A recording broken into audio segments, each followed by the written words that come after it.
Buenas tardes, bienvenidos a la tercera mesa del coloquio de avances de estudiantes de doctorado del Departamento de Filosofía de la Ibero. Saludo a todos los que nos honran con su presencia. A continuación, vamos a escuchar los avances de sus tesis doctorales de los alumnos Edmundo Ahmed y Alonso Loza. También saludo a los ponentes que les realizarán preguntas, la doctora Gabriela Méndez, el doctor José Antonio Pardo y la doctora Paula Arismendi.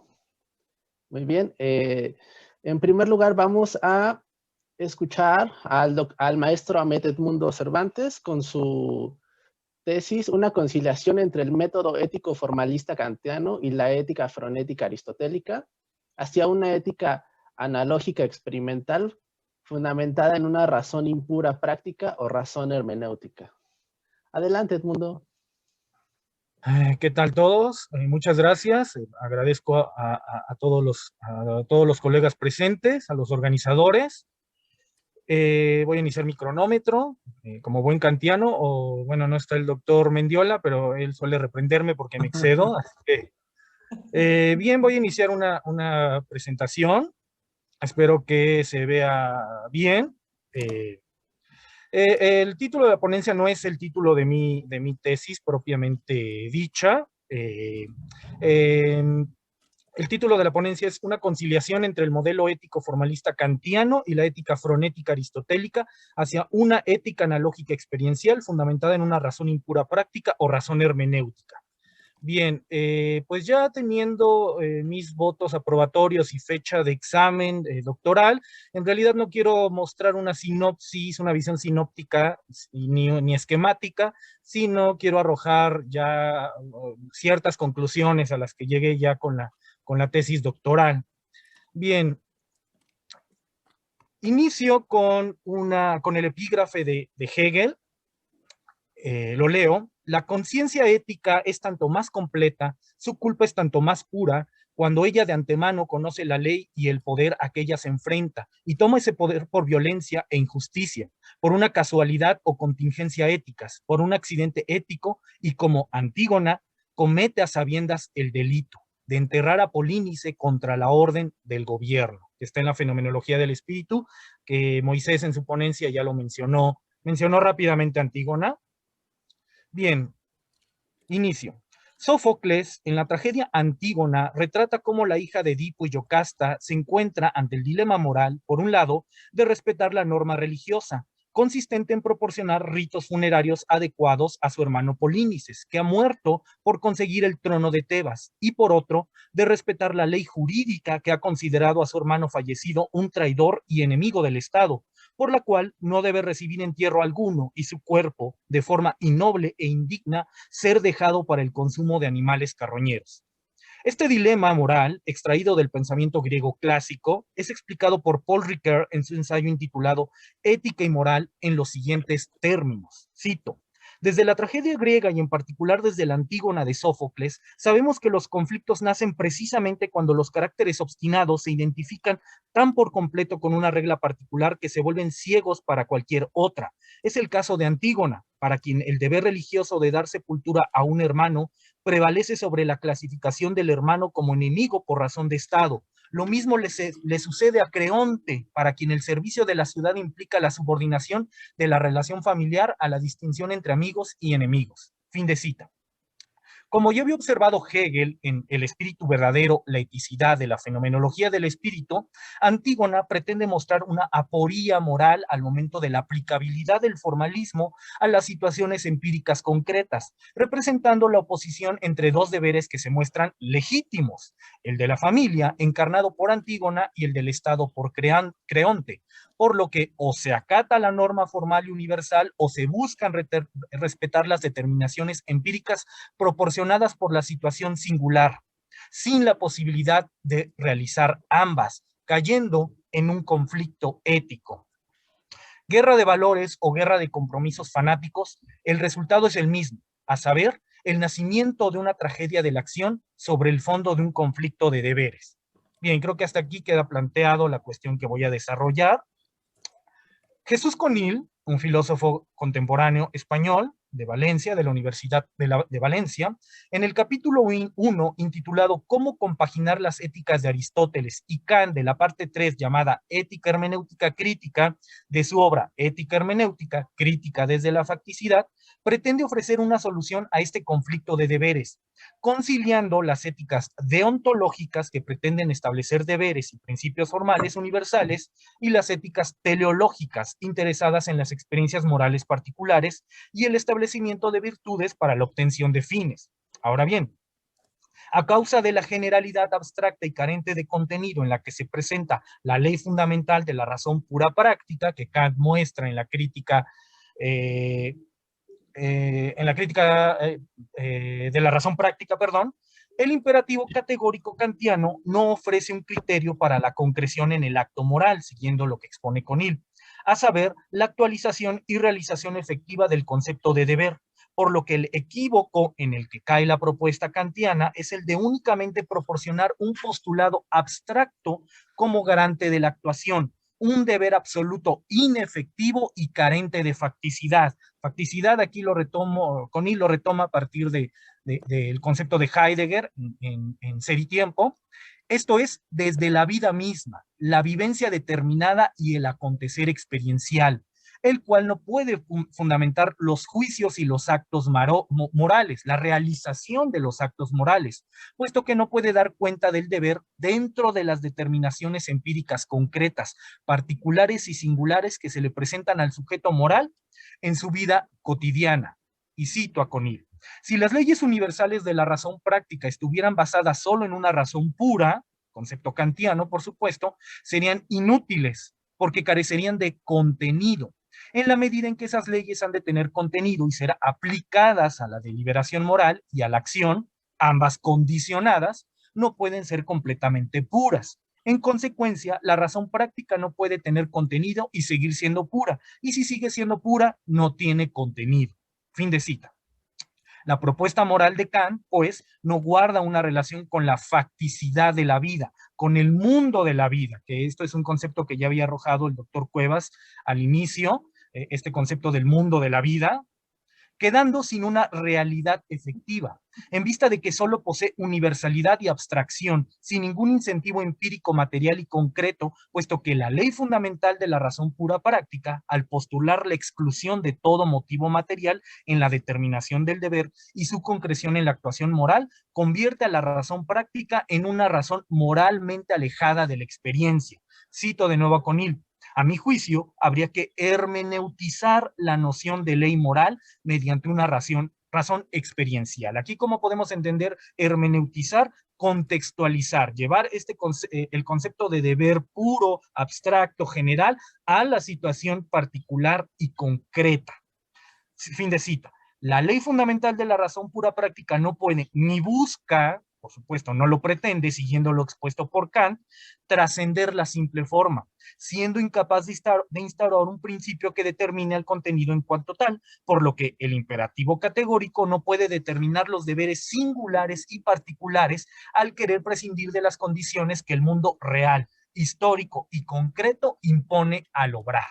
Cito: las leyes son incondicionadas en la medida en que son expresión de la autodeterminación de la razón práctica, pero la deliberación, concepto aristotélico, y la acción son condicionadas por las restricciones que están incorporadas en el ethos de la razón práctica. No es posible que la razón práctica humana sea completamente pura, ni que la voluntad humana puede ser completamente pura. Fin de cita.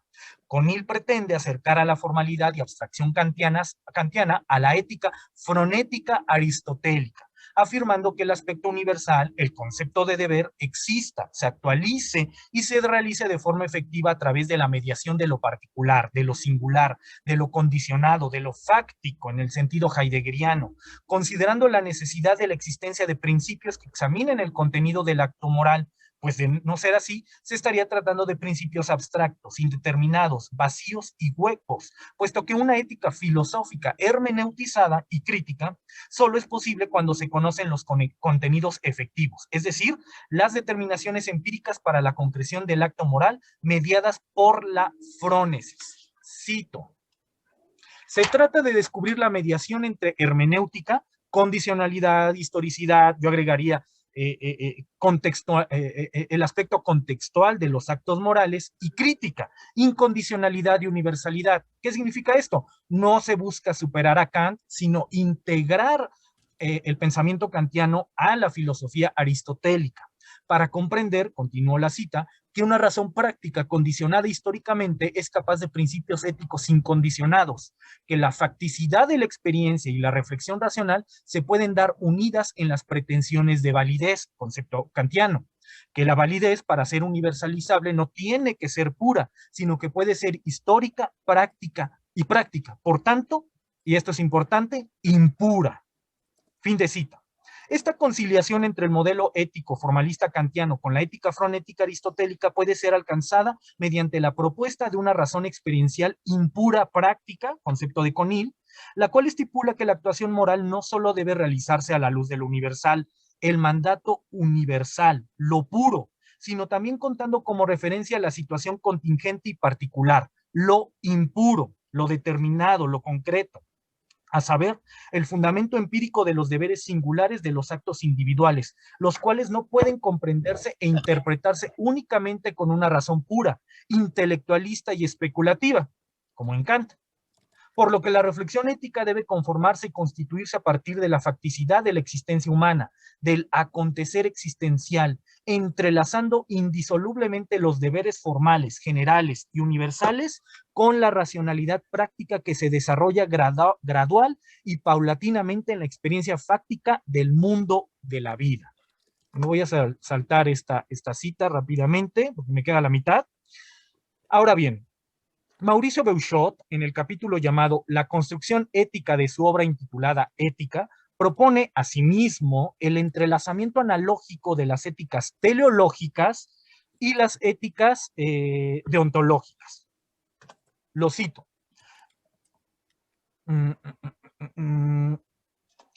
La ética hermenéutico-analógica que se construye aquí tiene un imperativo categórico, norma o ley que califica al ser humano como análogo a todas las cosas. Esto es como microcosmos, como en parte natural y en parte artificial o cultural. Y la realización de ese imperativo, norma o ley que corresponde a los valores del ser humano como análogo, requieren de ciertas disposiciones que hay que cultivar en él, a saber, ciertas virtualidades. Será pues una ética de virtudes y no solo de leyes. Tratará de combinar analógicamente leyes y virtudes, mostrando que no solo no son incompatibles, sino que se necesitan y se ayudan mutuamente. Fin de cita. Una ética analógica o proporcional busca integrar a través de una dialéctica analógica la teleología eudaimónica aristotélica con la formalidad deontológica kantiana, es decir, una ética analógica preocupada por el perfeccionamiento moral de los individuos, el contexto, puesto que la virtud encamina a la felicidad y la felicidad consiste en ser virtuoso, pero sin prescindir, por supuesto, del cumplimiento correcto, adecuado y contextual de las leyes, los imperativos y los deberes autoimpuestos. Dejo esta cita, aunque no la leeré por premura de tiempo. Continúo. En este sentido, es posible armonizar analógicamente, a su vez, la propuesta de Beuchot con la de Conil en una ética analógica experiencial, fundamentada en una razón impura práctica, que es la propuesta de Conil, o como lo que yo he llamado es una razón hermenéutica. Una razón hermenéutica consistiría claramente, como espero que esté quedando claro, en conjugar deberes y virtudes, que partiendo desde una hermenéutica de la facticidad, esto es, una búsqueda de interpretación y comprensión de la vida misma. Nuevamente aquí lo relaciono con la inauguración que hizo el doctor Cuevas, ir a la vida. Incluso Adrián lo mencionó, ir a la vida misma, comprender a la vida desde la vida, del ser de existir humano desde las determinaciones empíricas proporcionadas por la experiencia, que aplique de forma pragmática moral los distintos modos de la analogía de desigualdad, la analogía de atribución y la analogía de proporcionalidad. No me concentraré mucho en estos conceptos, en los tres modos de analogía, porque bueno, ya es por demás sabido la propuesta del modelo analógico de Beuchot.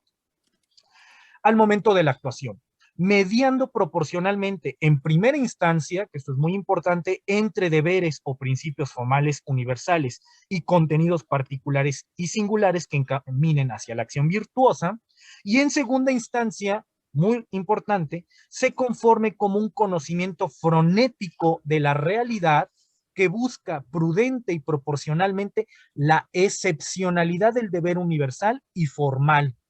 Es decir, saber cuándo debe aplicarse el deber en abstracto y cuándo debe hacerse caso a las determinaciones empíricas concretas, con el objetivo de respetar las determinaciones empíricas proporcionadas por la experiencia particular, como refiere Beuchot en el ensayo titulado Hermenéutica analógica del otro, incluida en el libro El otro y el símbolo, coordinado por el filósofo español Francisco Arenas Dols. Se despliega una ética de virtudes que está basada en la analogía o proporción, pues la misma noción de virtud de origen griego, pero adoptada por el cristianismo, tiene como base el término medio, el mesotes o medio proporcional. Es la analogía, son en el fondo analogía. Por eso es tan pertinente una hermenéutica analógica en una ética de virtudes. Aquí se puede apreciar que la prudencia tiene una polarización analógica hacia el otro, no únicamente analógica por la necesidad de la proporción, sino por su ordenamiento hacia el otro. Me quedan 5 minutos, me parece. Ya voy, me encamino hacia el final. Así, una ética analógica experiencial, es decir, que integre tanto la propuesta desde la facticidad de la vida de Conil, así como el modelo analógico de Beuchot, fundamentada en una razón impura práctica o razón hermenéutica, se encuentra preocupada profundamente por el contenido material y las determinaciones empíricas concretas, y asimismo no prescinde por completo de la normatividad moral y las pretensiones de formalidad, integrando a la ética deontológica kantiana, que atendiendo a lo incondicionado y a los aspectos universalizables, establece deberes y principios formales con la ética teleológica aristotélica, que intrínsecamente relacionada con la experiencia vital que conforma a la racionalidad práctica y al sentido comunitario, se encuentra interesada en las experiencias morales particulares, de manera que la actuación moral no tenga su génesis en aspectos teóricos, sino que estos sean paulatinamente develados a partir de que son aplicados a los casos concretos, particulares y singulares, mostrando que una razón experiencial impura es capaz de observar la cuestión concreta a la luz de lo general y de forma inversa aplicar el saber general a la situación concreta. De esta manera, el formalismo kantiano es acercado, no superado, no suprimido, sino acercado proporcionalmente por medio de la racionalidad práctica aristotélica a la concreción en el acto moral, puesto que la integración de ambas le ofrece al sujeto en su actuación ética principios de determinación, esto es, deberes concretos y justificaciones racionales a los contenidos singulares y contingentes. Cito, un análisis hermenéutico de la experiencia puede contribuir a una crítica de la razón impura, que prosiga la crítica de la razón como tarea permanente de la filosofía, el criticismo kantiano, por supuesto, pero no rigiéndose por la lógica o la metodología, sino arrancando, esto es lo importante, del espesor de la experiencia, de la facticidad de la vida. Conil se inspira en este concepto también a partir de la filosofía de la vida, a partir de Dilthey y, por supuesto, de Nietzsche. Así pues, una crítica de la razón impura busca comprender a la vida por sí misma, a la experiencia vital del ser humano, que en tanto fenómeno existencial no se muestra aisladamente, únicamente desde la dimensión cognoscitiva o reflexiva, que esa era la crítica, si recordarán, que le hacía Dilthey a Kant, sino íntegramente desde su facticidad concreta, histórica, contextual y determinada, entrelazada a las dimensiones volitiva, emotiva y a los múltiples sentidos vitales, que esto es Nietzsche, por supuesto. Recordemos, para Nietzsche la voluntad de poder es una voluntad de vivir, y como lo decía el doctor Cuevas al inicio, entender la existencia humana como una obra de arte. A saber, continúo la lectura, al mundo de la vida. Espero que me dé tiempo, creo que sí. Una ética discursiva experiencial ha de ocuparse de la experiencia moral en la que se basa la razón práctica, La razón experiencial es más sensible a las situaciones vitales concretas de pobreza, miseria y opresión. Solo por una experiencia básica de reconocimiento recíproco, de una intersubjetividad vital y no solo reflexivo formal, como en Kant. Reconocemos a los afectados, a los sujetos sufrientes desde ellos mismos y sus situaciones en su cruda realidad, en su lugar hermenéutico vital donde se vive, se experimenta, se palpa, se siente el poder de lo real al margen de cualquier mediación manipuladora. Y ya termino. La actuación moral basada en una ética analógica experiencial fundada en una razón impura o práctica o razón hermenéutica, debe corresponder no solo a un concepto abstracto de universalidad, al imperativo categórico, al deber puro, sino también debe encontrarse y efectuarse en los actos concretos de los seres humanos singulares y particulares, a saber, adecuarse a la acción individual y a las determinaciones empíricas. Antígona, por eso inicié con eso. Si bien no prescindiendo por completo de la normatividad moral y las pretensiones de formalidad. Dice Conil, la misma formalidad que hace posible una cierta distancia o apertura se nutre del contenido experiencial. Sí, fin de la cita. Continúo. Siempre a la luz de los contenidos efectivos que encaminan hacia la acción virtuosa, mediando entre deberes o principios formales universales y contenidos materiales del acontecer experiencial, del mundo de la vida, de la mundanidad de la vida, de la filosofía de la vida y de la facticidad, aunque inclinada proporcionalmente, por supuesto, esto es analogía, hacia estas últimas, porque la analogía tiende hacia lo diverso, no hacia lo unívoco.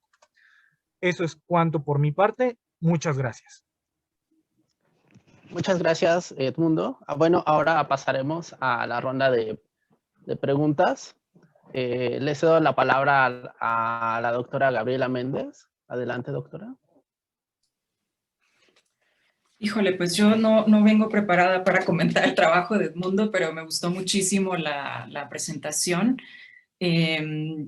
Digo, para no quitar demasiado tiempo, que creo que van a aprovechar mejor mis colegas, quizás solamente preguntaría si esta propuesta analógico-experiencial implica que efectivamente se puede, digamos, suturar, ¿no? Ese abismo entre lo universal y lo particular, ¿no? O sea, ¿qué implicaciones tendría, pues en términos de concebir la ética, ¿no?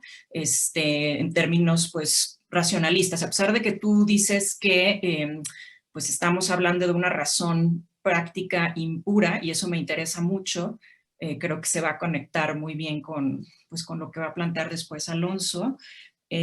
Pues todavía me queda por ahí la duda, ¿no? De si estamos hablando de, pues de demasiadas expectativas, ¿no? Respecto de la razón y lo normativo, etcétera, ¿no? Sí, gracias, doctora.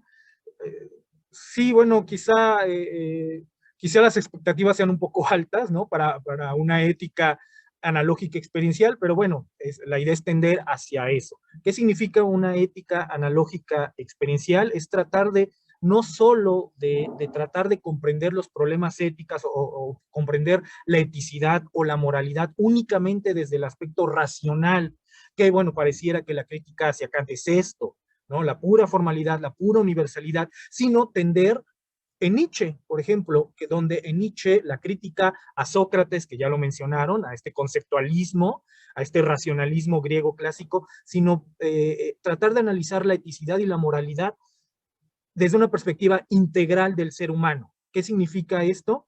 Desde los tres aspectos que lo conforman, o estos aspectos que he analizado, que es la racionalidad, pero también desde la emocionalidad y, sobre todo, concepto nietzscheano, la volición. Es tratar de comprender comprender la ética, los problemas de ética, que en mi tesis es el problema de la interpretación del otro, desde esta perspectiva integral, ¿no? Bueno, brevemente. Gracias, doctor. Muchas gracias. Ok, bueno, ahora le cedo la palabra a la doctora Paula Arismendi. Adelante, doctora. Muchas gracias, Juan Carlos.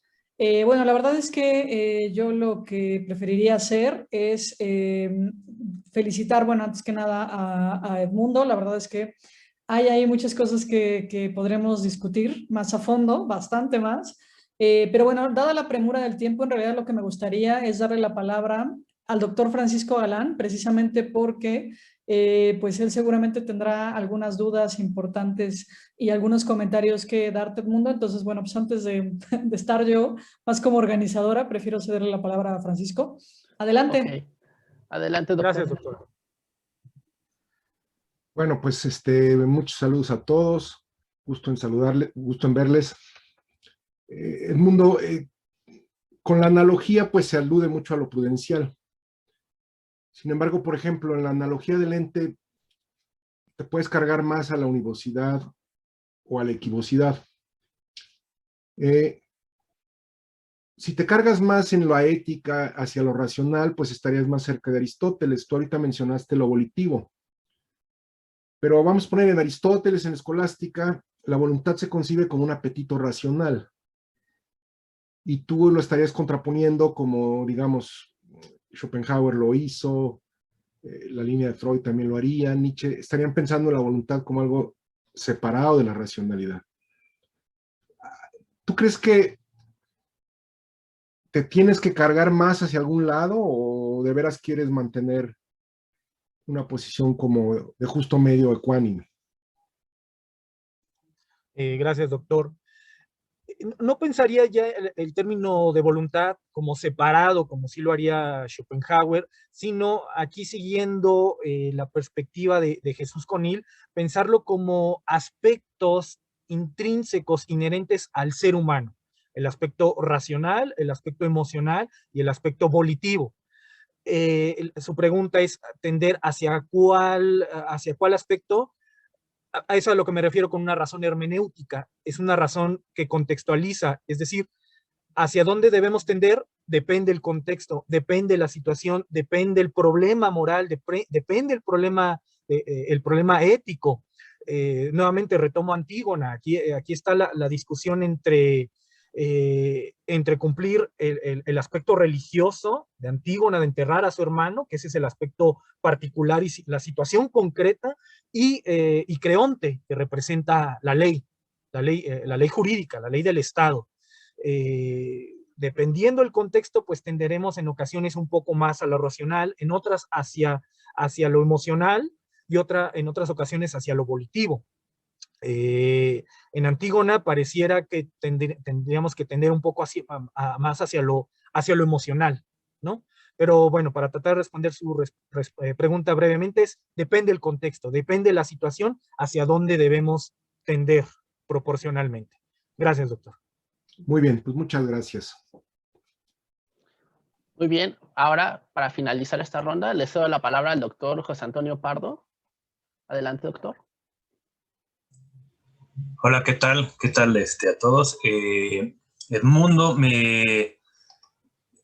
fue muy interesante tu exposición. De hecho, o sea, me gustaría incluso tener el documento, ¿no?, de la tesis para poder profundizar, ¿no?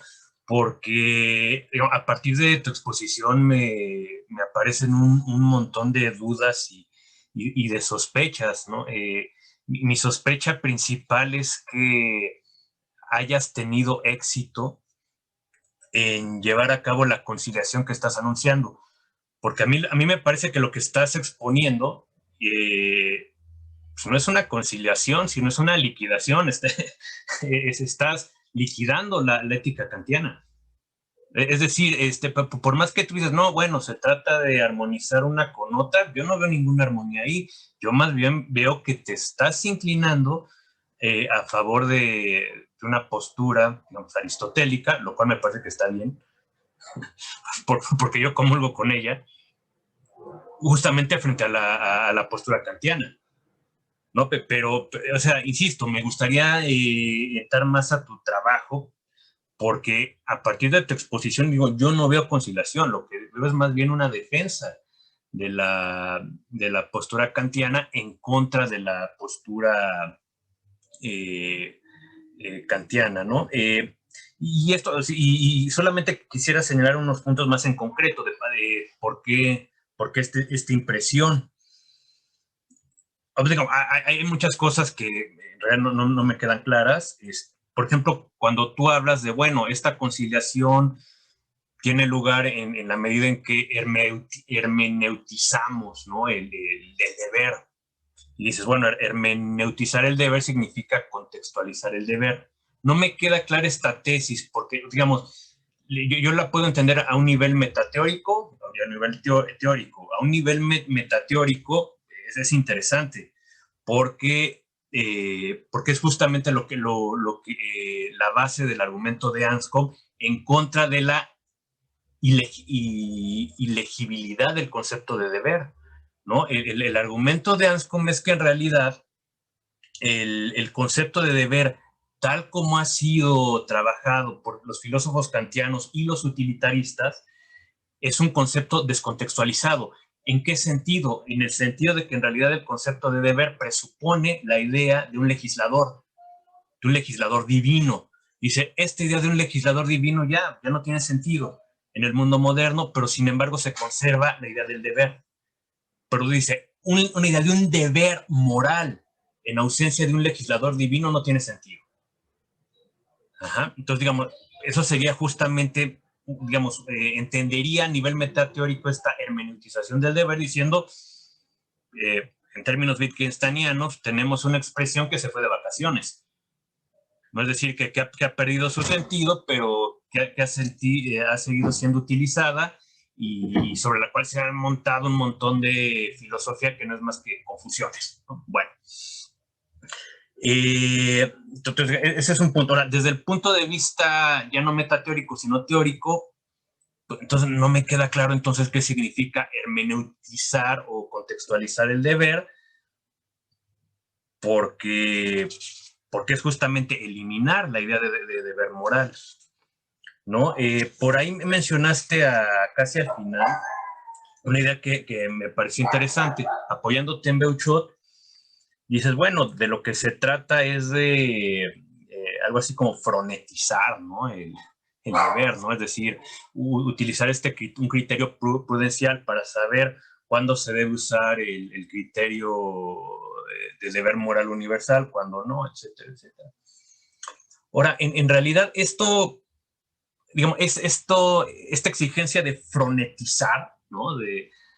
Pues en realidad me parece que es el argumento de Wittgenstein en el Tractatus, en el punto 6.422, en el cual justamente, digamos, lo que hace Wittgenstein es demostrar que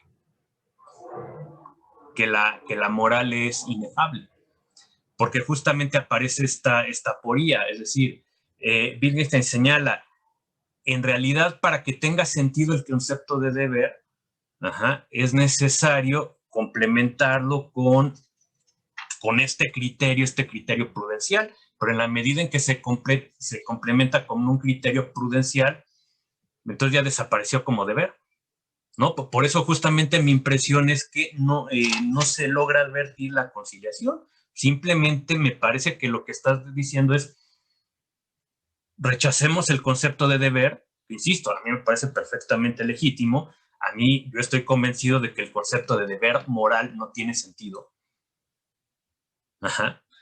Y lo sustituimos justamente por deberes prudenciales. Ahora, los deberes prudenciales no son morales, sino que justamente están orientados a fines, ¿no? Pero bueno, insisto nuevamente, me gustaría mucho más acercarme ya al texto, a tu documento, porque seguramente muchas de estas dudas estarían resueltas porque estarían expuestas con mayor detalle, ¿no? Pero bueno, en realidad muy, muy interesante la exposición y pues gracias. Muchas gracias, doctor. Doctor, sí, digo, como decía el doctor Mendiola en la mesa pasada, explicar toda una tesis doctoral en 20 minutos es bastante complicado, pero bueno, ya la tesis está concluida, así que con gusto se la puedo enviar. Pero bueno, tratando de resolver las dudas, los comentarios que usted me hizo, sí, por supuesto, creo que es claro que tiendo hacia la racionalidad práctica, o bueno, la propuesta es tender hacia la racionalidad práctica aristotélica, aunque no me atrevería a decir que estoy acabando o anulando la postura kantiana, porque precisamente eso sería transgredir la analogía de Beuchot, sino la idea es siempre buscar este término medio fluctuante entre ambas posturas.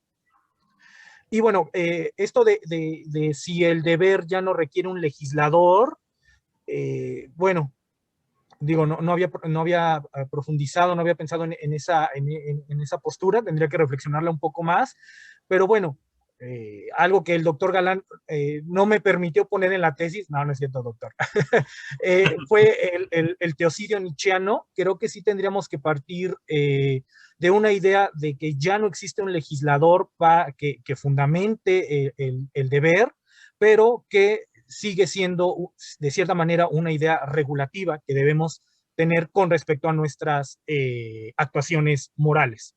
Bueno, espero haber resuelto esa cuestión. Y por último, bueno, lo de hermeneutizar, pues sobre todo partiendo de Conil, es la realización del acto moral partiendo de la experiencia, desde la facticidad de la vida, desde el contexto.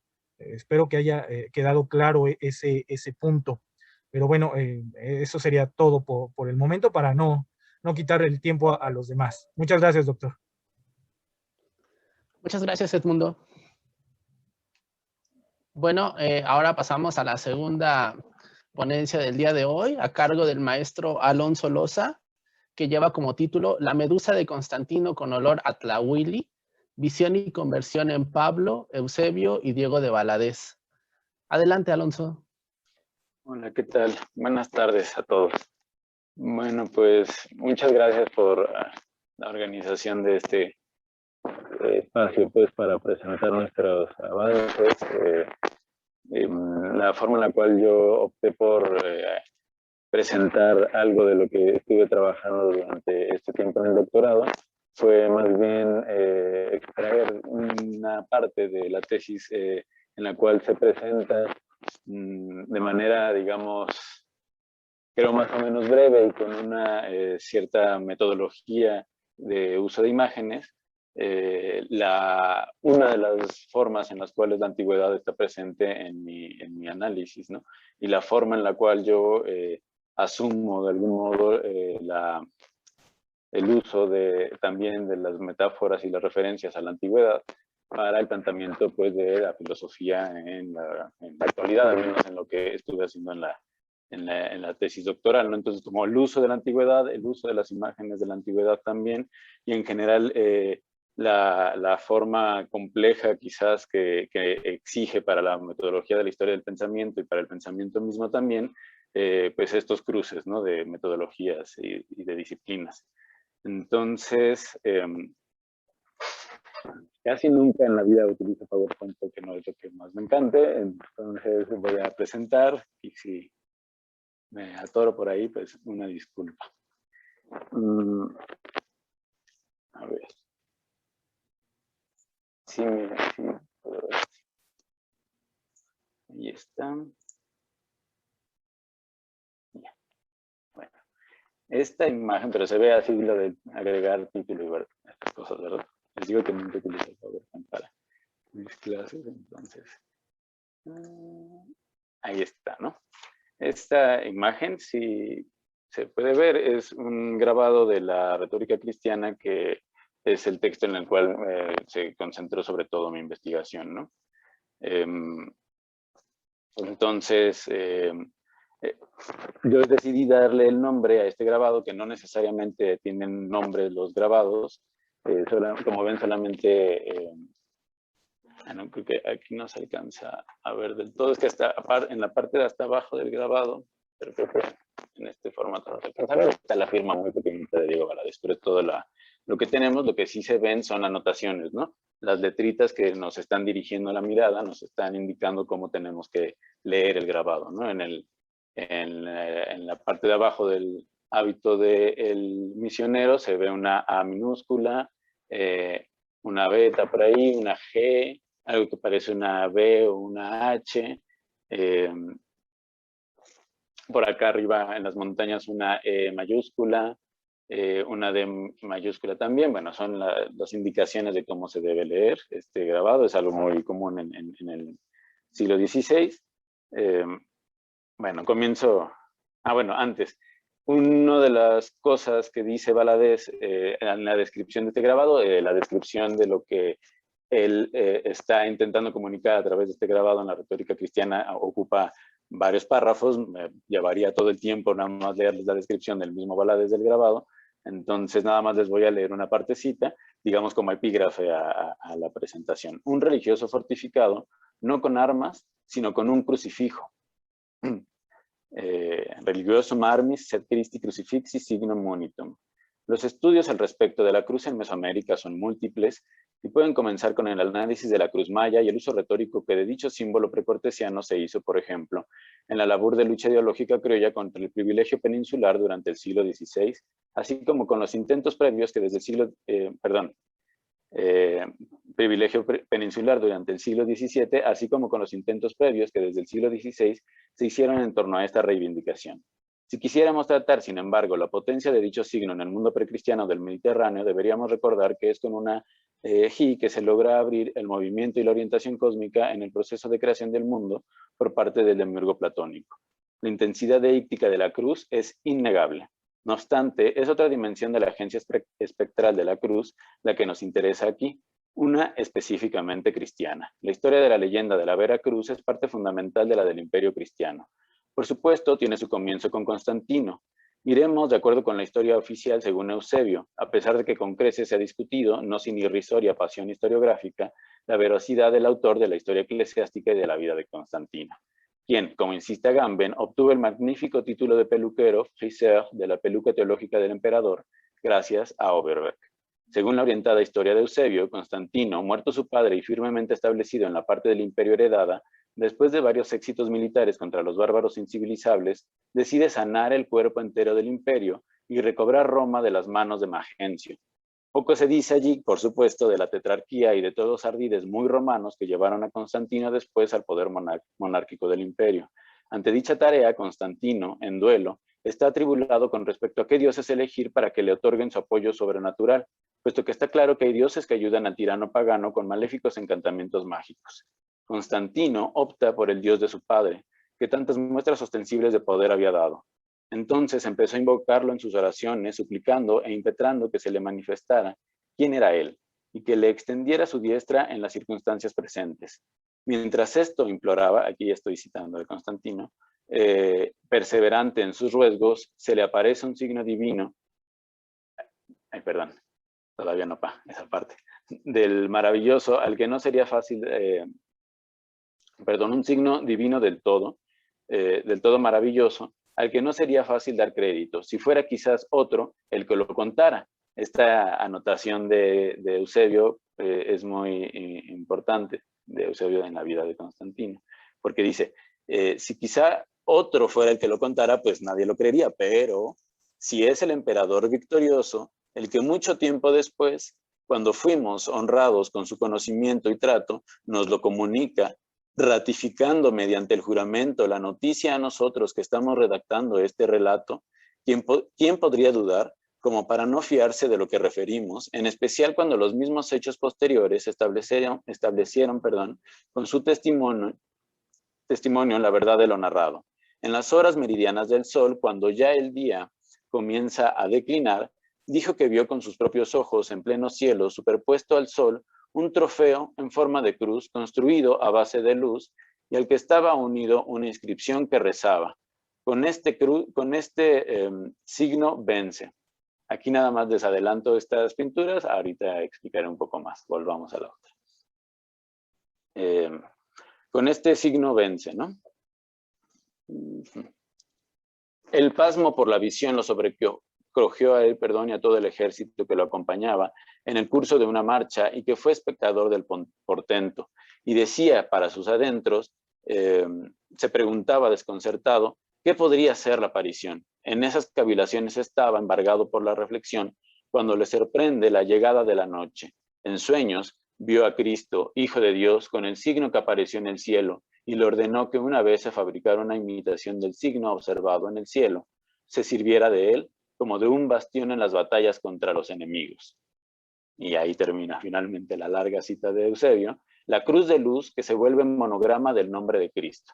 Después aparece como señal de la victoria del emperador, no solo en el lábaro con función apotropaica, que utilizaban los ejércitos de Constantino, sino que aparece en diversas acuñaciones y así en las manos de todo aquel a cuyas manos y bolsillos llegara el poder del imperio.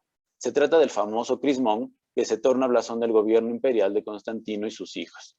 Ahí ya no les puse una imagen de una moneda, pero bueno, no es difícil encontrar el crismón de Constantino en distintas monedas, insisto, de él y de sus hijos, ¿no? La historia de la batalla del puente Milvio de Constantino Cristiano frente al tirano pagano Magencio se volvió un lugar común tanto en el oriente como en el occidente del imperio. En el occidente, más de un milenio después de la visión de Constantino, la leyenda entera de la Vera Cruz tomó forma de un complejo compuesto de frescos en Arezzo.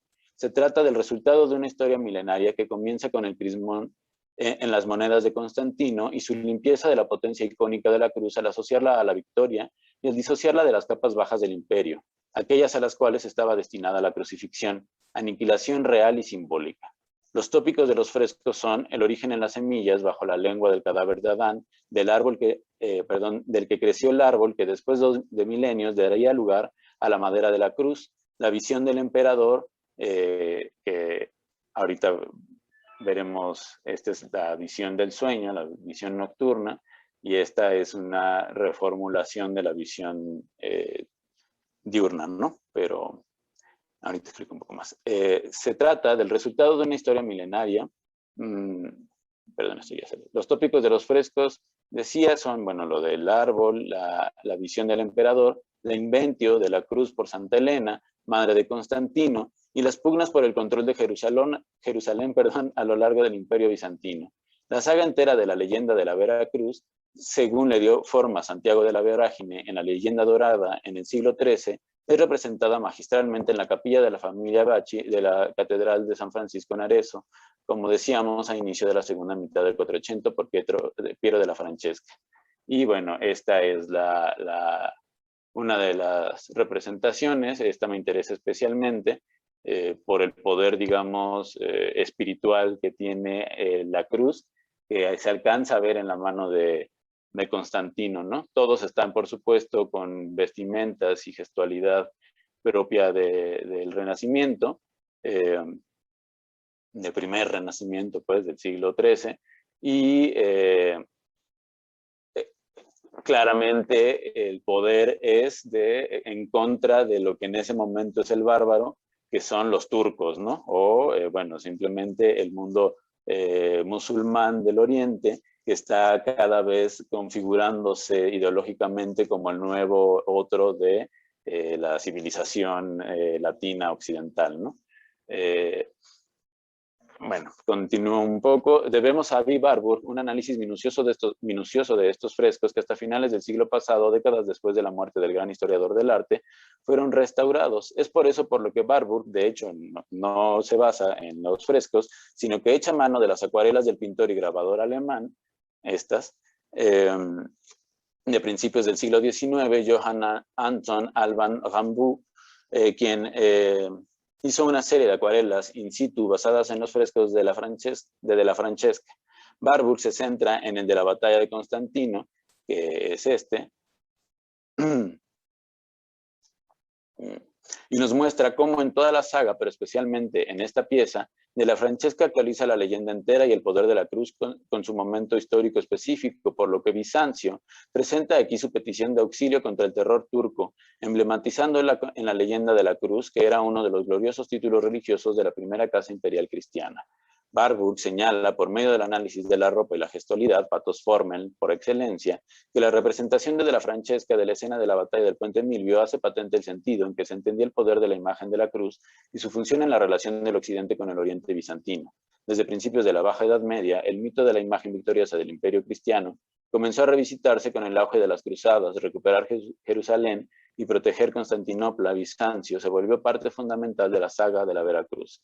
En pleno auge de la economía florentina, el emperador Juan Paleólogo solicitó la ayuda de la importante ciudad italiana y de toda la península en general en su lucha contra los turcos.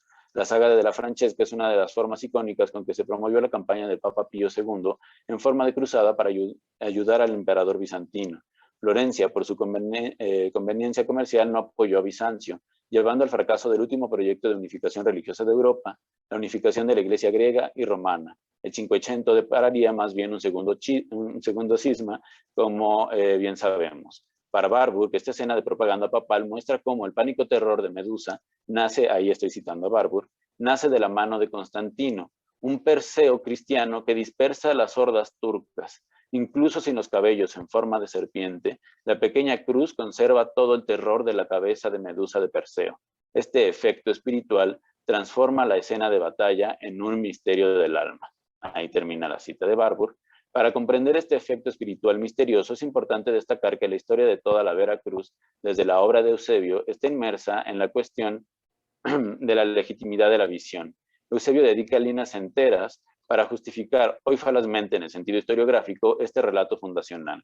Es prácticamente imposible que Eusebio haya tenido tal cercanía con Constantino como para comunicarle personalmente y bajo juramento todo el episodio de la visión. Eusebio mismo parece reconocerlo al complementar la justificación de la visión. Según Eusebio, nadie dudaría del emperador victorioso. Victoria, testimonio y juramento se suplementan. Explica después que además los hechos posteriores a la visión, la efectiva victoria de Constantino y según Eusebio del cristianismo, o la visión en el sueño, ambas ratifican su veracidad. La visión de la cruz se justifica por su iteratividad y sus efectos victoriosos. No obstante, Eusebio no solo señala el uso apotropaico del Cristo monograma, crismón victorioso. Esta imagen para Eusebio significaba algo más que la victoria imperial. Ante la avidez de saber más sobre el Dios que le había otorgado la visión, según el obispo de Cesarea, Constantino consultó a los iniciados quienes le dijeron que era un símbolo del Dios cristiano, el trofeo de la inmortalidad que obtuvo al venir al mundo. Cito a Eusebio, y le dieron a conocer los motivos de aquella venida, haciéndole una detallada exposición de la economía divina. Él, por su parte, se instruía con aquellas exposiciones, haciendo presa de él el estupor por la teofanía que se le ofrecía ante sus ojos, y cuando comparaba la visión celeste con la interpretación que de la doctrina le explicaban, se reafirmaba en su propósito, convencido de que el conocimiento de aquellos asuntos había ocurrido mediante el directo magisterio de Dios, y consideró perentorio aplicarse a la lectura de los libros sagrados. Asoció a su compañía a los sacerdotes como asesores, sosteniendo el parecer de que habíase de honrar al Dios que contempló en la visión como todo tipo de culto. Ahí termina la cita de Eusebio. En efecto, lo que interesa no es solo una imagen, sino una visión, la visión del emperador. No se trata de una imagen apotropaica como la de los blasones de todos los pueblos guerreros.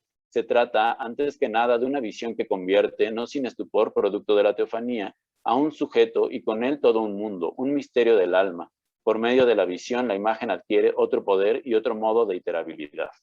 Si la referencia a la Gideltimeo de Platón puede ser sugerente para comprender el poder de esta imagen, es porque Eusebio antecede toda esta sección con la explicación del deseo de victoria de Constantino con una metáfora rica en sentido.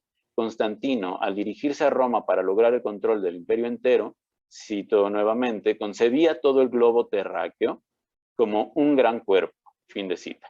El emperador tiene la visión del mundo como un globo orgánicamente integrado como un cuerpo. La lucha contra Magencio es una actividad terapéutica de ese gran cuerpo. Para hacer que el globo del mundo vuelva a ser unificado debe tomarse Roma. Para tomar Roma se requiere de una transformación espiritual del emperador a través de la agencia de la visión de la cruz. Con la agi de la victoria se vuelve a dar unidad dinámica al mundo. La potencia deíctica de la cruz adquiere aquí un efecto cosmológico, teológico y político eminente que solo puede comprenderse como un misterio del alma. Una victoria de la imagen sobre el alma del emperador y después como sujeto teológico político privilegiado por la visión diurna y nocturna. Recuerden, esta es la visión en el sueño, después de la visión diurna.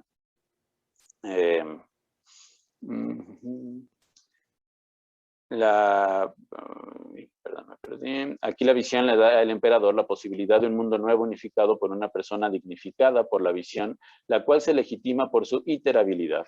Como hemos dicho, y por la victoria militar.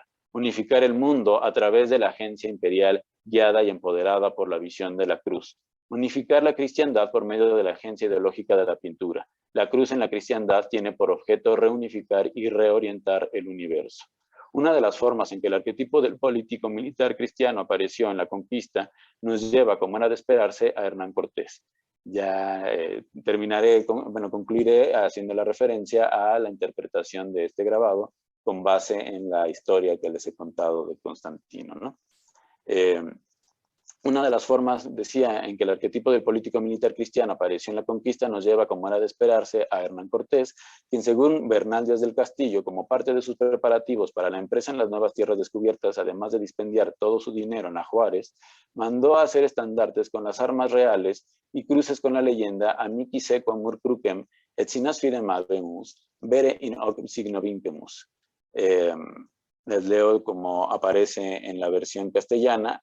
Hermanos y compañeros, sigamos la señal de la Santa Cruz con fe verdadera, que con ella venceremos. Claramente es la repetición del motivo de la cruz victoriosa, ¿no? El motivo constantiniano es obvio en la frase latina, pues muestra una clara relación al hoc signo victoreris de las monedas del emperador cristiano, además de explicitar con el añadido de la condicional que nos habla de la necesidad de la fe, la verdadera génesis de la efectividad de la cruz en la empresa de conquista. La cruz debe efectuar su poder pío en su totalidad en aquel que la usa como arma para poder ser después vehículo de la victoria. Si bien no debemos olvidar que para Hernán Cortés es la imagen de la Virgen, más que la de la cruz, la que resultará cara para su para su devoción en toda su carrera militar y política, en esta referencia podemos ver una vez más los motivos típicos del uso de la cruz como signo de victoria y como signo apotropaico. Así también, pero con el peso del significado jurídico estratégico del fundador conquistador para poder reclamar su autonomía con respecto a Diego Velázquez, funda Cortés la Villa Rica de la Vera Cruz. Tenemos la cruz, las armas, el río o el mar, el Tíber bajo el puente Milvio, los mares Adriático, Jónico y Egeo entre Florencia y Bizancio, o el Golfo de México entre Cuba y Veracruz. Como signo del poder traslaticio y reunificador, el tirano pagano, Magencio en Roma, el sultán asediando Bizancio, todo aquel que se oponga a la empresa de conquista de los católicos españoles, etcétera, la fe y la victoria. En el capítulo titulado ¿Cómo llegaron los religiosos por primera vez y cuáles fueron sus acciones al principio de la retórica cristiana?, Valadez no narra una historia de reconquista, sino de evangelización. Nos ofrece una estampa de la vida de los misioneros, quienes normaban su eficaz y afanosa vida de acuerdo con el ejemplo contemplativo de María y el activo de Marta. Cito, vestían hábitos rotos de burdo sayal, andaban descalzos, descansaban en el suelo, su comida eran hierbas y tortilla de trigo índico, que nosotros llamábamos maíz y ellos llaman tlauli. En la transliteración más aceptada, tlayoli, ¿no? El tlayoli nahua. Ahí termina la cita. De los dos grabados incluidos en ese capítulo que ilustran la actividad misionera, interesa aquí el primero. Nos damos cuenta, bueno, ahí me estoy refiriendo también a otro grabado que tiene también por centro la cruz. La composición parte también de un centro en donde está la cruz en el pecho del misionero. Aquí el agua se sustituye por las montañas del interior de las accidentadas y dilatadas tierras de México. En lugar del agua del río, en la batalla del Puente Milvio, aquí tenemos las montañas, ¿no? La sustitución es importante por lo que es debido analizar el sentido que da a estas montañas Valadez. Con la adnotatio E, que se ve ahí la E en las montañas, de dicho grabado, en donde ya nos describe qué es lo que le está representando ahí, Valadez nos indica la penetración en la sierra de los misioneros. Cito, suministra fieles y frailes que van por montes, rocas y peñascos, encaminados a buscar los ídolos vanos y a conducir a los infieles a la fe de Cristo. Fin de cita. Aquí un detalle del fondo reafirma el motivo principal del grabado. Un hombre con un largo cayado subiendo el cerro seguido por otros hombres de menor estatura. En el fondo van a buscar a los indios y sus ídolos. En la escena principal, el momento en que los indios son dirigidos al misionero. La penetración espiritual del territorio actualmente mexicano es una operación distinta que la de la conquista. La sustitución del agua por la sierra implica más bien una sucesión temporal y lógico-política. Nunca basta con cruzar de nuestra tierra hacia aquella que hemos de reconquistar, ni tampoco con frenar el avance hasta los límites acuíferos. La cruz no solo sirve para las conquistas, tampoco solo para la guerra de los cuerpos. Aquí la cruz sirve para la penetración espiritual del territorio. En cada rincón de la tierra nueva habrá de entrar la cruz, en cada resquicio habrá de tener efectos. En cada rincón la cruz victoriosa se impondrá por sobre los falsos ídolos. La medusa cristiana repele a los ídolos en cada rincón de las escarpadas tierras mexicanas. Es claro que se trata de una guerra. La notatio A es explícita, explica la figura central del grabado que ha sido considerada una representación del mismo Valadez como misionero de los chichimecas. Cito, es lo que ya les había leído al inicio, un religioso fortificado no con armas, sino con un crucifijo, Y continúo, aparte del breviario, que se ve ahí en su cadera, es un librito, no quiere llevar nada. El misionero hace la guerra sin armas. Sus armas son solo la cruz y el breviario, que compendia y orienta todo el rito católico y su doctrina. Las armas de la escena de la Francesca, que no derraman ni una gota de sangre, puesto que todo el trabajo lo hace la cruz en la mano de Constantino, aquí se convierten en el breviario que carga el misionero y todos los ornatos necesarios para el rito que cargan los ayudantes jóvenes y maduros del misionero. Vemos armas sí, pero su intensidad expresiva no es marcial. Las armas están solo para deponerse. Y bueno, ya el tiempo está bastante encima, entonces... Ya te pasaste, Alonso. Sí. Entonces, pues solamente cerraría con esa última descripción del grabado, ¿no? Muchas gracias. Ok, muchas gracias, Alonso. Pasamos rápidamente a la ronda de preguntas. Le cedo la palabra a la doctora Paula Arismendi.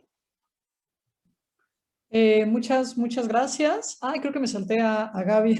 Perdón, Gaby, lo siento mucho.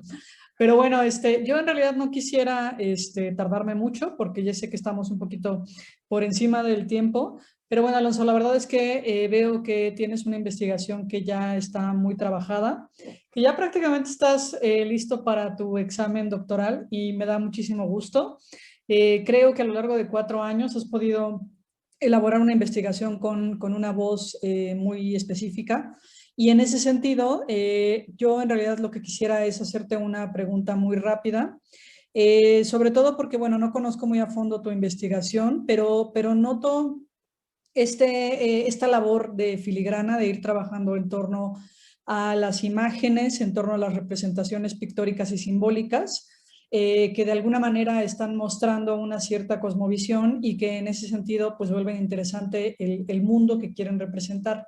Y a mí me gustaría un poco que pensáramos juntos en qué medida esta representación simbólica, pictórica, en qué medida estas imágenes y metáforas han tenido un cierto poder decreciente, como por ejemplo esto que mencionabas de la cruz victoriosa, precisamente porque pues al paso de la modernidad y con la llegada de esta contemporaneidad que estamos viviendo, el uso de las metáforas parece ya muy anclado a esta noción de ideología y a esta creencia de que es la propia subjetividad la que le da la fuerza a las imágenes y a las metáforas, cosa que anteriormente era al revés, ¿no? O sea, justo por las imágenes el hombre o el sujeto adquiría esta fuerza, ¿no? Justo por este tipo de representaciones de la cruz es que se podían ganar las guerras, por ejemplo. Entonces, el hecho de que en la contemporaneidad ya no sea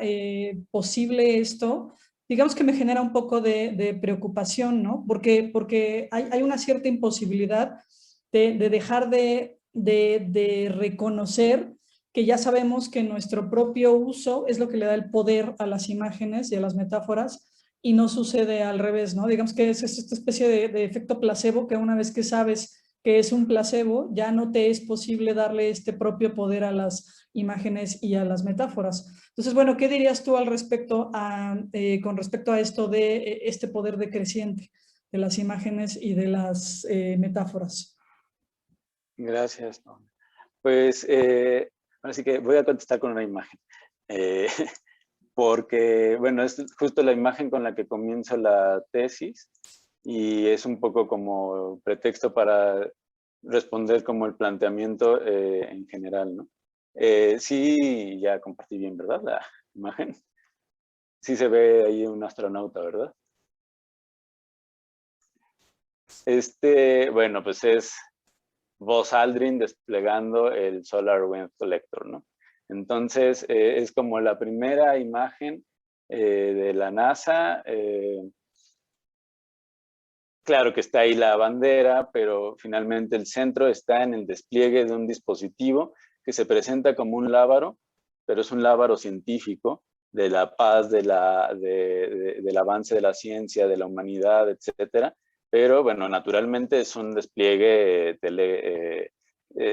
compuesto para las grandes masas, pues, de imágenes, pero lo interesante es justo que es un lábaro completamente blanco, ¿no? Que se propone de algún modo casi iconoclasta como El avance de la ciencia y de la humanidad no necesita del despliegue de las imágenes, pero de hecho queda una sobrevivencia quizás hasta inconsciente de ese uso de las imágenes, ¿no? Aquí claramente se trata del despliegue victorioso de una imagen. ¿Quién ha llegado y quién ha conquistado el universo en su momento histórico concreto, ¿no? Al menos en términos claro ideológicos. Pero el efecto que esto tuvo y que sigue teniendo nuestra forma de percibir a un astronauta, por ejemplo, pues está todavía completamente sellado por esos eventos, ¿no? Al punto que con vos pensamos muy probablemente en otro astronauta mucho más masivamente conocido que el mismo Buzz Aldrin. Y también tenemos la idea de la conquista hacia el infinito y más allá. Entonces, un cierto modelo de conquista del imaginario está operando y está sobreviviendo siempre, ¿no? Como en segundo plano, por decirlo de algún modo.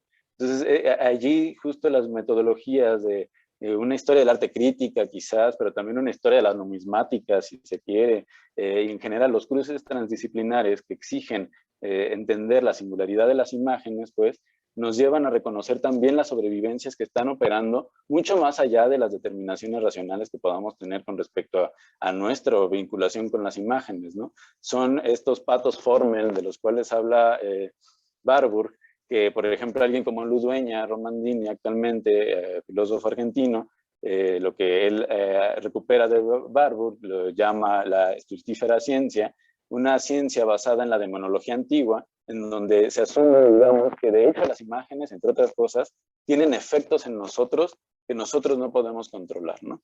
Llamémosle demonios, llamémosle el mundo de la afectividad del cuerpo humano afectado por las imágenes u otras formas de plantear la cuestión, pero que exceden también los límites, digamos, centrados en una racionalidad reductiva del análisis de cómo funciona, de hecho, la imaginación y el pensamiento en general, ¿no? Entonces, un poco por ahí diría que estaría mi planteamiento, ¿no? Como finalmente sigue habiendo sobrevivencias, ¿no? Y tienen efectos todo el tiempo, aunque claro, no en el mismo sentido, ¿no? Y no tan concentrados, por ejemplo, en la cruz, pero sí en muchos otros usos de las imágenes, creo. Gracias. Muchas gracias, Alonso. Gracias, Alonso. Ahora sí vamos a escuchar lo que nos tiene que decir la doctora Gabriela Méndez. Adelante, doctora. Muchas gracias, Juan Carlos. No sé cuánto tiempo tengo, porque para esta sí me preparé y a lo mejor demasiado, entonces quizá tenga que escoger algunas. Sí, sí hay tiempo, doctora, no se preocupe. ¿Sí? ¿Cómo? Ok, bien. Sí. Bueno, a ver, Alonso, pues me da muchísimo gusto pues eso, haber, digamos, recibido tu tesis ya completa hace unos días. Estoy leyéndola, son 337 páginas, ¿no? Tenía que mencionarlo, ¿no? Si excluimos además las fuentes y las referencias, y pues no omito mencionar que las normas del posgrado dicen 300 máxima, ¿no? Pero en tu caso, digamos que se justifica el excedente. Exacto, ¿no? Se justifica el excedente porque insertaste por lo menos 35 figuras, ¿no? 35 imágenes. Y bueno, la forma en que incluyes estas imágenes en una estructura capitular que además es poco convencional desde mi punto de vista. Y bueno, me parece que esta forma en la que incluyes las imágenes en esa estructura poco convencional forma parte, ¿no? de tu argumento y que quizá hubiera valido la pena, ¿no? que contextualizaras o enmarcaras un poco lo que presentaste hoy, porque en realidad, a menos que aquí haya muchos especialistas en Eusebio y la vida de Constantino y todo eso, pues es difícil, ¿no? Como ponerse a hablar de toda esta historia para cualquiera que no sea especialista en pues eso, ¿no? En cristianismo primitivo y ese tipo de cosas, ¿no? Entonces, yo voy a aludir un poco a ese marco que tú no presentaste hoy. Estoy en proceso de leer tus 337 cuartillas, entonces más que interrogarte sobre los contenidos específicos de la tesis, pues quisiera, digamos, decir 4 maneras, ¿no? En las que tu trabajo me parece muy original y me interpela, ¿no? O sea, desde dónde lo puedo también leer yo, ¿no? Y bueno, a lo mejor te voy a hacer 3 preguntas al final que no vamos a tener tiempo de que contestes, pero que espero que al menos sirvan para que te prepares, porque tu examen profesional es el 31 de mayo, me parece, ¿no? Entonces, bueno, pues que haya servido, digamos, nuestra conversación en este coloquio para que tú sepas, pues, por dónde van a ir, por lo menos, mis indagatorias, ¿no? Ya sabrá Óscar Ariel Cabezas que te pregunta, ¿no? Pero bueno, en primer lugar, pues creo que, o sea que en realidad, aunque tú presentaste hoy una historia de Constantino y la cruz, pues en realidad tu tesis es una intervención, ¿no? En la teoría de la imagen contemporánea, ¿no? Y específicamente la teoría de la imagen alemana, ¿no? Entonces, si nomás nos quedamos con lo que nos contaste hoy, pues no nos enteramos de eso, ¿no? Básicamente, ¿no? Y hay 2 nociones que me parecen centrales, ¿no? Del trabajo en su conjunto. Tú pones muchas, ¿no? Por supuesto, pero hay 2 que me parecen especialmente importantes y ellas son el anacronismo y el uso, ¿no? Que pues me parece que incluso en la tesis, pues a menudo, pues digamos que oscilas, ¿no? Entre acepciones, digamos, coloquiales del uso, ¿no? El uso de esto, el uso de aquello, y luego empieza a hablar de Agamben, ¿no? Y entonces ya ahí entramos en una historia mucho más complicada, ¿no? Que aquí tampoco nos enteramos de eso, ¿no? Entonces, bueno, eso para caracterizar, digamos, tu trabajo, me parece, a mí me interpela de 4 maneras, ¿no? Primero, hay un imperativo, ¿no? Crítico metodológico actualmente que tiene que ver con situar el conocimiento, ¿no? Con dar cuenta de los límites, de la parcialidad, ¿no? De la implicación del propio trabajo, pues en ciertas relaciones, ¿no? De poder saber, ¿no? Y sí hay partes de tu tesis en las que tú, pues aludes a esta cuestión, ¿no? Segundo, siempre me ha inquietado, ¿no? La pregunta de cuál es el ámbito en el que un trabajo, en este caso el tuyo, pues, digamos, interviene, ¿no? Críticamente, ¿no? Ya sabemos, ¿no? Que, porque lo acabo de decir yo, no porque lo dijeras tú, que te interesa intervenir en la teoría de la imagen, ¿no? Y además transformando un poco la comprensión de la teoría que tiene que ver justo con la visión, ¿no? Y con la contemplación y con este poder, ¿no? Digamos, pues imperial que tú detectas, ¿no? En la problemática de la imagen, ¿no? Entonces, en tercer lugar, pues me inquieta la cuestión de la imagen como un medio, ¿no? Es decir, como un sustrato sensible, dinámico, material del pensamiento, ¿no? Y bueno, si podemos considerar la imagen en tu trabajo como una condición de posibilidad de la experiencia, ¿no? De la experiencia histórica y también de la experiencia política, ¿no? Y en esa medida, pues, desplazar distinciones y jerarquías entre lo visual, ¿no? Y lo olfativo, lo auditivo, lo táctil, ¿no? O sea, algo que me interesa mucho de tu trabajo es, bueno, ¿y cómo relacionas imagen, por ejemplo, pues con la alimentación, ¿no? Con el maíz, ¿no? O sea, como que al mismo tiempo te refieres a las imágenes y al olor del maíz, ¿no? Entonces, esa relación, ¿cómo la elaboras a nivel de la conceptualización de la imagen? Pues es algo que me interesaría ver, ¿no? Y finalmente, 4, o sea, creo que también hay algo en tu tesis que invita a repensar la escritura, ¿no? Y por lo tanto la teoría, como lo mencioné antes, no solo en términos de la imagen, ¿no? En un sentido fetichizado, ¿no? La imagen como el nuevo fetiche de la teoría que pues, funciona igual que siempre, la verdad, ¿no? Sino en términos de una práctica, ¿no? Y de una práctica editorial, ¿no? Porque tú tomas la retórica cristiana como, digamos, un objeto pues de análisis, ¿no? Cultural, digamos, filosófico, y en realidad es un libro interesantísimo, ¿no? En el que la imagen pues construye, digamos, caminos divergentes, ¿no? También respecto del texto, no hay, digamos, hay una correspondencia, una coherencia que tú puedas después convertir, ¿no? En una teoría de la imagen de Diego Valadez, ¿no? Con tanta comodidad, ¿no? O sea, en realidad pues quedan ahí algunas preguntas abiertas, ¿no? Que tienen que ver con el montaje, con la dirección, con la forma material de este libro, ¿no? Y la manera en que la imagen pues no se puede reducir, ¿no? A la imagen fetiche de la teoría, ¿no? Eso me parece súper interesante, ¿no? Y entonces respecto a las dos primeras cosas, situar el conocimiento e intervenir críticamente, ¿no?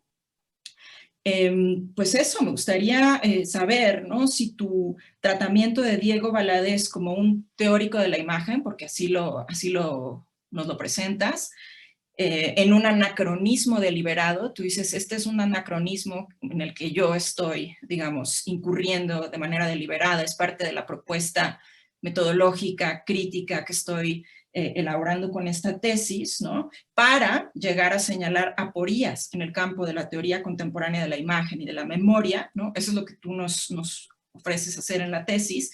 Y yo te pregunto, o sea, ¿qué clase de gesto es este, no? Si es un gesto crítico, si es un gesto que sitúa, ¿no? El conocimiento, o de qué manera constituye pues una intervención en las formas dominantes, ¿no? Del discurso de la disciplina filosófica, ¿no? Es una pregunta que tengo y que te digo, no me la tienes que contestar ahorita porque ni hay tiempo y además está un poco difícil. Segunda, ¿no?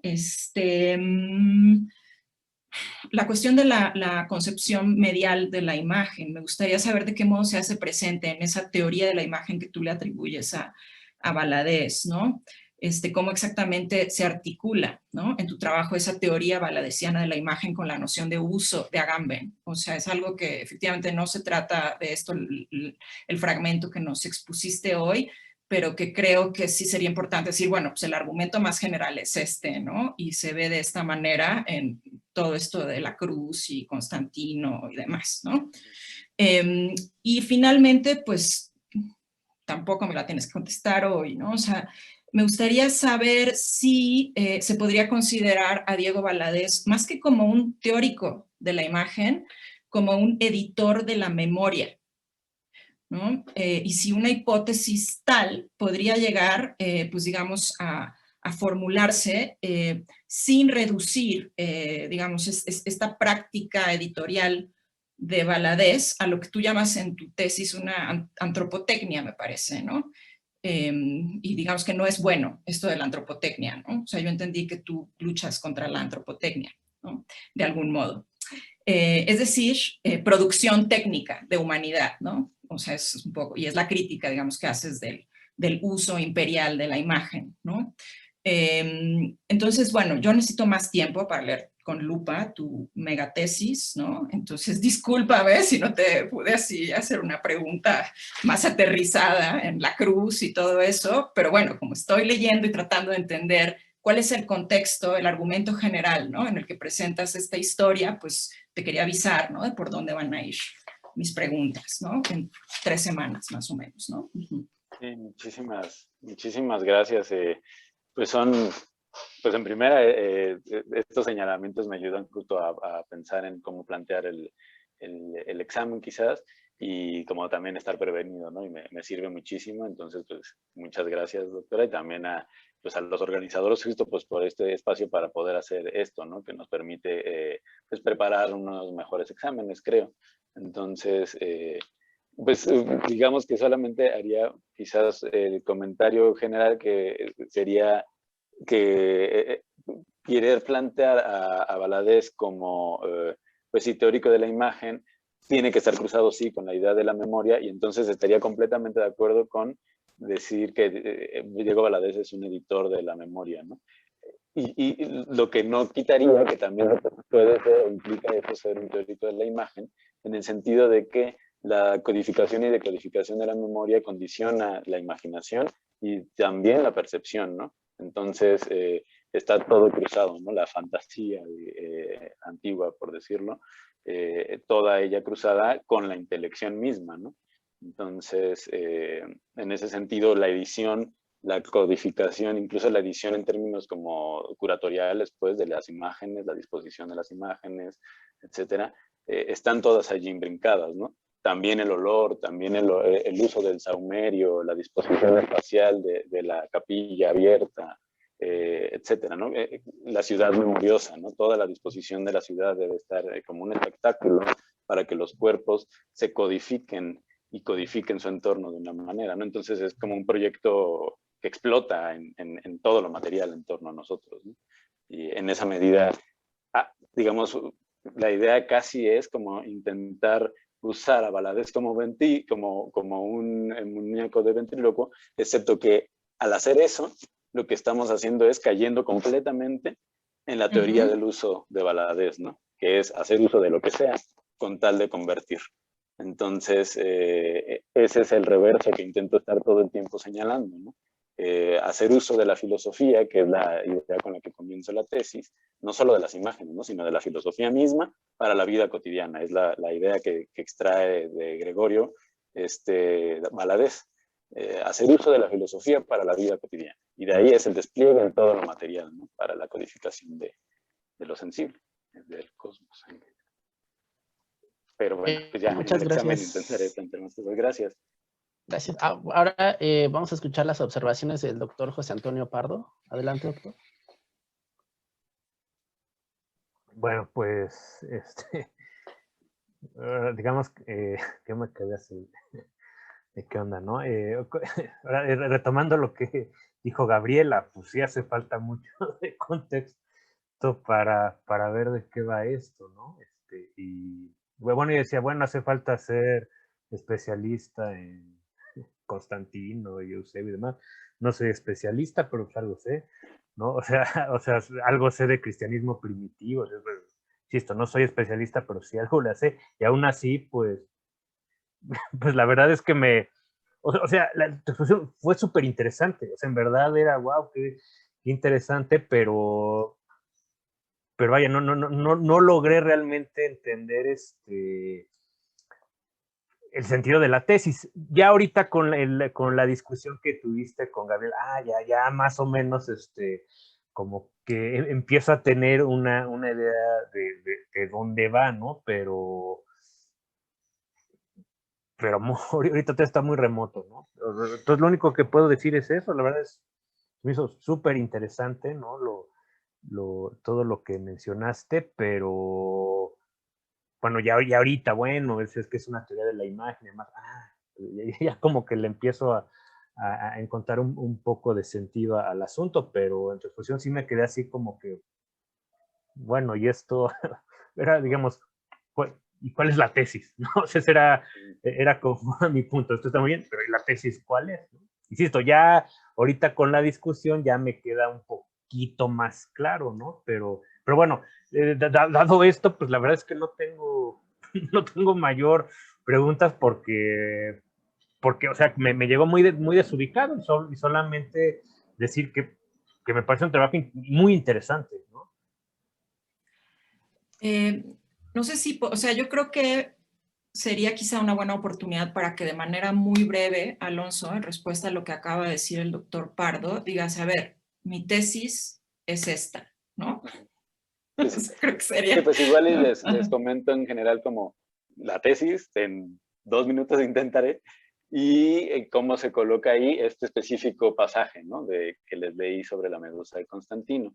La tesis en general es el uso de Valadez, y estoy haciendo uso de la palabra uso, y eso es algo constante durante toda la tesis, para, como teórico de la imagen contemporánea, para hacer ver algunos de los problemas que plantea la teoría de la imagen contemporánea en términos de, por ejemplo, esto que se ha llamado el giro icónico, ¿no? Del giro lingüístico al giro icónico, en términos metódicos o de metodología, pues, de la misma filosofía, además de, bueno, sus objetos, etcétera, ¿no?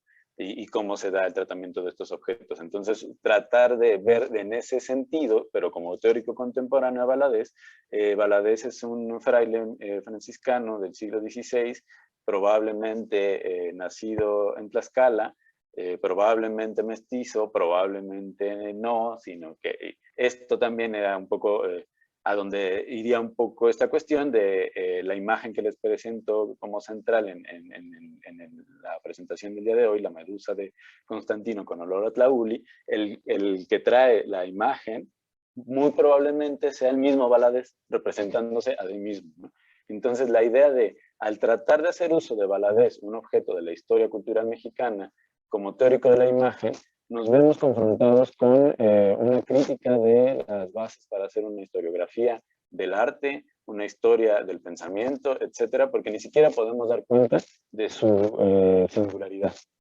Es un borrón, lo dicen muchos especialistas de los estudios valadesianos, es un borrón en la historia cultural mexicana, que da cuenta de cómo de hecho se han tratado los objetos de, por ejemplo, el siglo XVI, siempre a modo, siempre han sido usados a modo en distintos proyectos culturales en México, ¿no?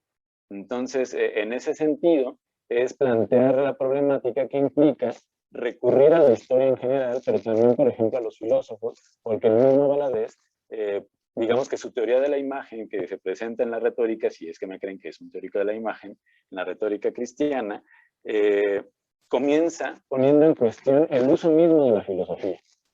La filosofía debe estar sometida al uso, volviendo a los motivos medievales tradicionales de que debe estar sometido al uso teológico, ¿no? Y este uso teológico, además, en el momento de la conquista, no es nada más en términos discursivos y, digamos, sapienciales, universitarios de París, sino que es en términos pragmáticos de la conversión de un horizonte completamente desconocido, incluso olvidado en la Biblia, ¿no? Y en la memoria que se había construido culturalmente en la Europa medieval latina del origen del hombre, ¿no? Entonces se trata de poner al uso todo el saber teológico de la antigüedad y de la Edad Media para convertir idólatras, convertir a los náhuatl, ¿no? Entonces es un uso pragmático del saber y bueno, es más o menos por allí. Entonces les comento rápido, este pasaje de la Medusa de Constantino es solo una parte en donde develo, según yo, como además la temporalidad de este uso del saber es el de la guerra. Entonces, en la guerra se agitan los ánimos, ¿no? Y no importa los tiempos porque estás en la urgencia, tanto en el sostenimiento del tiempo, ¿no? Entonces, la cronología se vuelve loca, por decirlo de algún modo, y entonces ahí entra lo que destacaba la doctora Gabriela del concepto de anacronismo y distintos modos de poner en jaque, digamos, algunos de los presupuestos de algunas de las disciplinas de las cuales he hecho yo mano para hacer este estudio de Valadez, ¿no? Como la historia del arte, la historia del pensamiento, bueno, de la filosofía, etc. Y bueno, ya. ¿Puedo decir solo así medio minuto nada más? Claro, doctora. A ver, yo, sin ser especialista en Valadez, para poder, digamos, criticar tu tesis, me puse a investigar, ¿eh? Y me llamó la atención un hallazgo, ¿no? Y es que, sobre todo en la historia del arte, que es donde hay, digamos, más aproximaciones, ¿no? Pues sí, a la práctica, digamos. Yo diría que no solo visual, ¿no? De Valadez, pues en realidad se le presenta como alguien que, o sea, que no es como tú lo presentas en tu tesis de manera tan clara o tan tajante, un militante católico, ¿no? Tú lo presentas más en términos como de criollismo, ¿no? O sea, el uso estaba, digamos, estaba usando a lo mejor su bagaje humanístico, que era un privilegio en ese contexto, ¿no? Una figura excepcional en ese sentido, siendo, digamos, probablemente mestizo, ¿no? El primero, ¿no? Que recibe una formación humanista, digamos, de ese nivel, ¿no? Y que puede dedicar su vida, digamos, a participar, digamos, en la evangelización, ¿no? Etcétera, etcétera, pero no lo presentan justamente como un militante de la evangelización, sino como alguien que está, digamos, justo a través de su práctica, ¿no? Imaginística, ¿no?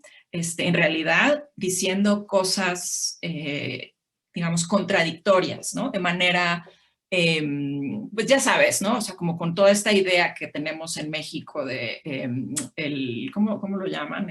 No el mestizaje, sino el sincretismo, ¿no? O sea, como una especie de artista sincrético, ¿no? Que está en realidad al servicio no tanto de la evangelización, así como la conciben, no sé, en la corona o los misioneros que sí llegan, digamos, de España, sino al servicio más bien de abogar, ¿no?, por la educabilidad de los indios, ¿no?, por su humanidad, ¿no? Y eso implica, digamos, para él, pues emplear varios registros en un mismo documento que no son perfectamente, digamos, compatibles entre sí, ¿no? Entonces, bueno, nada más lo menciono rápidamente porque sí me pareció que en tu tesis, como que tú te recargas, como le decían hace rato a Edmundo, hacia una lectura del personaje, o sea, como alguien que tiene una agenda clarísima, ¿no? Y no está tan claro, ¿no? Y quizá también lo que tú quieres, o bueno, me parece a mí que lo que tú quieres argumentar en términos de la agencia de las imágenes, ¿no? O sea, pasaría por dar cuenta, digamos, de esa ambigüedad, ¿no? De la práctica de Valadez, ¿no? Nada más. Gracias. Igual más bien lo dejaría para intentar meterlo en el examen en mi primera exposición, ¿no? Muchas gracias. Bueno, si ya no hay nada más que decir, pues les agradecemos a todos por su presencia y los esperamos en la siguiente mesa que inicia a las 3 de la tarde. Una disculpa por habernos tardado tanto, media hora más. Perdón, sí. Perdón. De verdad que no se la pasa bien, pues así se ve el tiempo. No, pues muchísimas gracias por organizar esto, ¿eh? Sí, muchas gracias a todos, nos vemos en un ratito. Gracias, Juan Carlos. Sí, de nada, doctora. Hasta luego. Nos vemos.